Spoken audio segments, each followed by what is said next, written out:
Is it on? Is it on? Yeah. Ladies and gentlemen, boys and girls, Steven Dubin is here with Eris. We're just going to talk about the Brett Kavanaugh case. I hope all you guys got my post. So as we all know, the FBI investigation is over and they cleared him. So from all the accusations, he's been cleared. Also, I want to talk about what Dr. Ford is doing.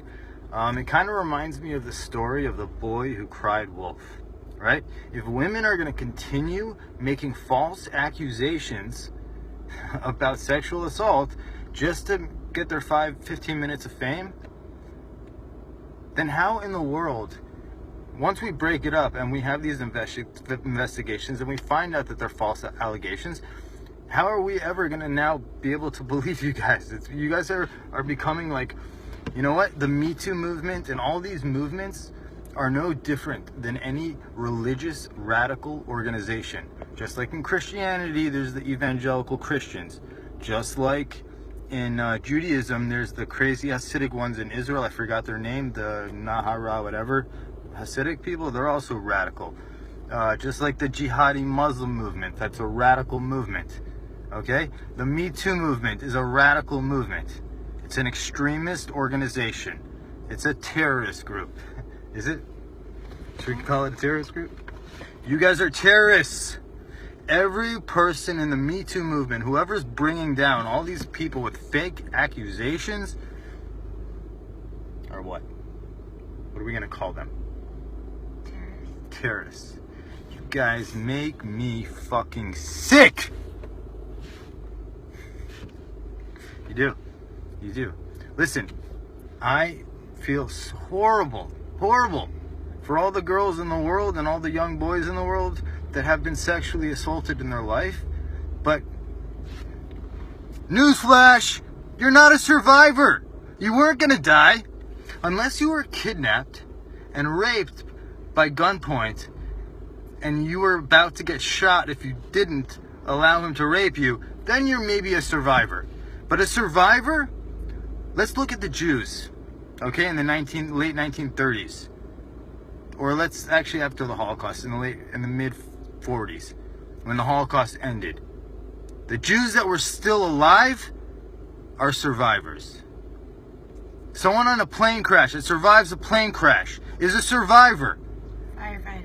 Firefighters Army, that go into a fire and get out. Those are survivors. During 9/11, the people that were in 9/11 that were in the Twin Towers that got out were survivors. People that are sexually assaulted are not survivors. You cannot compare being assaulted sexually or an attempted sexual assault to being perished in the Holocaust. They're two totally different things. Okay?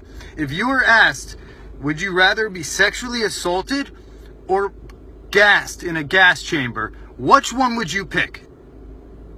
So stop calling yourself survivors. You guys are not survivors.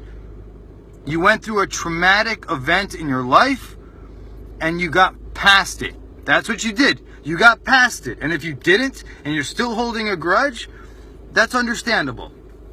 And listen, I'm not trying to put any of you down. I totally get it.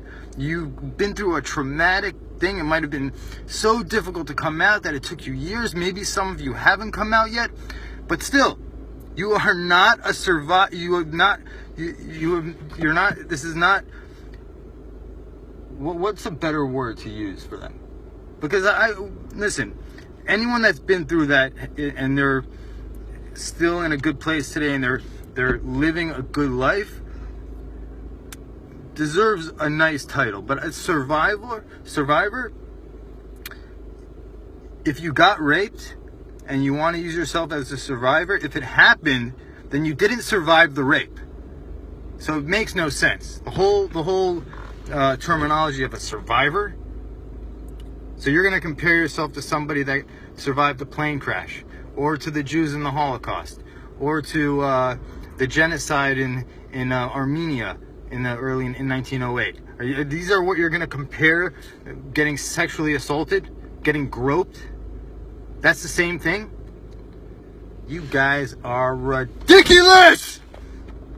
Why do I have such freaking SJW leftist radical followers? You guys make me sick.